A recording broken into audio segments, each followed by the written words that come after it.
I come from a small island called Camiguin in southern Philippines, land of 7 volcanoes and the famous sweet lanzones fruits.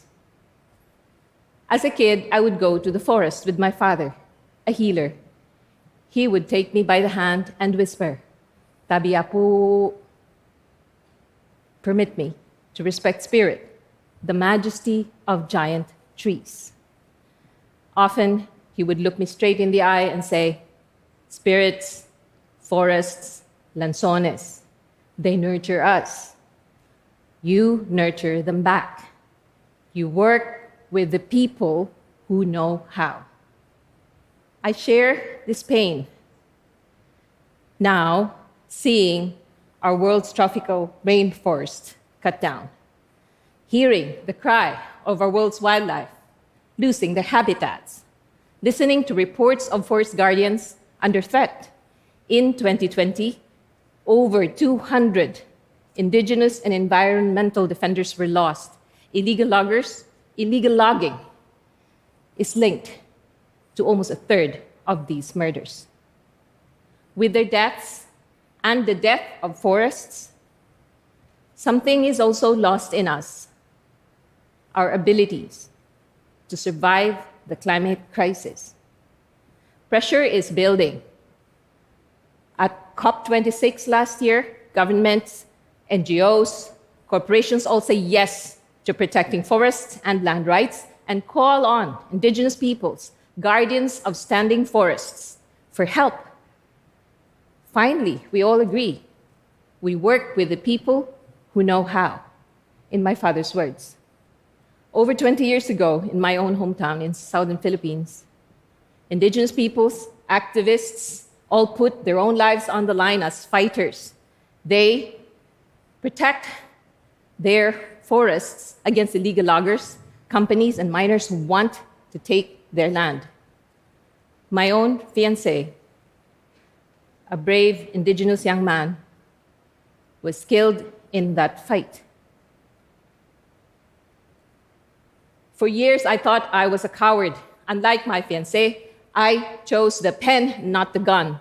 I chose to set up a legal defense organization, stood with brave indigenous women and men as barefoot lawyers.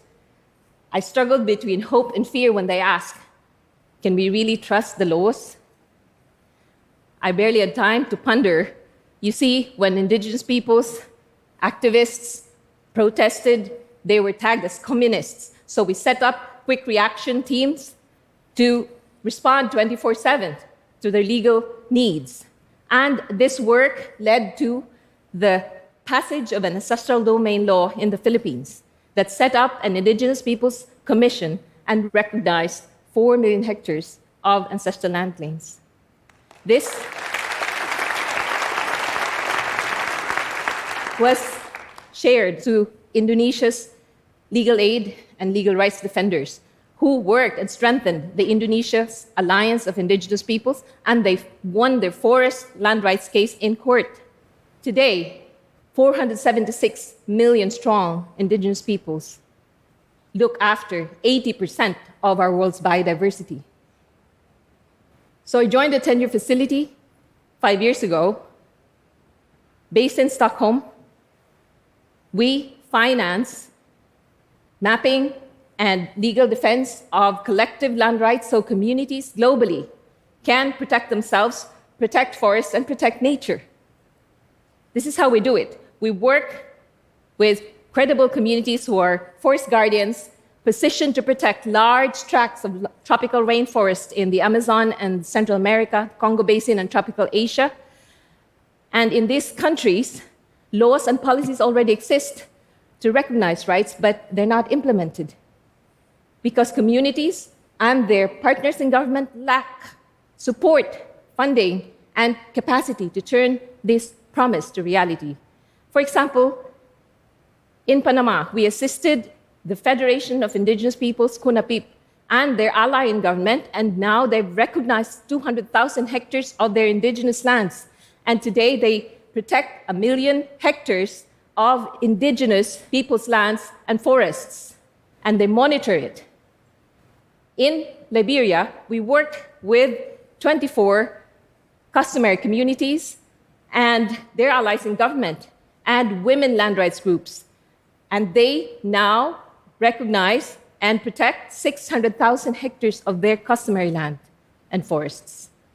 In Indonesia, we assisted the Alliance of Indigenous Peoples and farmers and women, and they together recognized and registered 1.2 million hectares of their ancestral land claims and forests. And together they buffer large tracts of forest in Indonesia. Protecting rights to manage lands and forests is not only protecting biodiversity, it is also a climate change solution, and it is a very powerful leverage to our world's climate mitigation work. And it is supporting the visions of intergenerational stewardship of Indigenous peoples. We have shown it's possible. Today, since 2017, Indigenous peoples, our partners, have advanced recognition of their land rights and forests to up to 14 million hectares, benefiting 7 million people in 12 countries. And with a TED Audacious support, we can leverage this momentum and expand, secure, and protect up to 50 million hectares of land and forests, and reach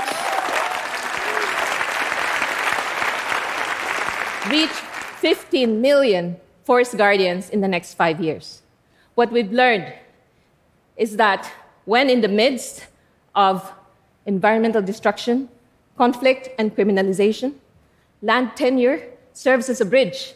It is an important link that generates this possibility of opening minds and hearts for unusual parties, Indigenous peoples, governments, private sector, to come together to find a common solution for a sustainable planet.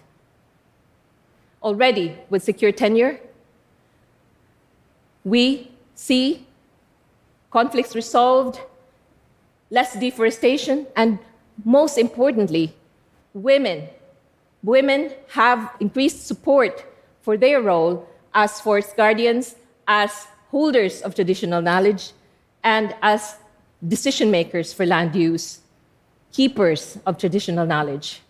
And our youth, Indigenous youth, are coming home. My journey with Indigenous peoples has taught me deep humility and respect.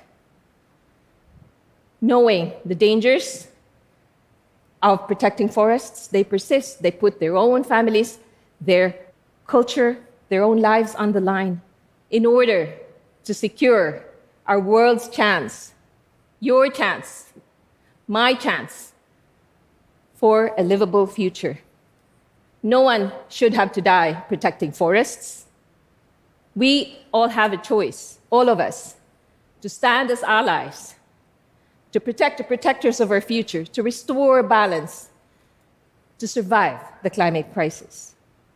Let us work with the people who know how. Thank you.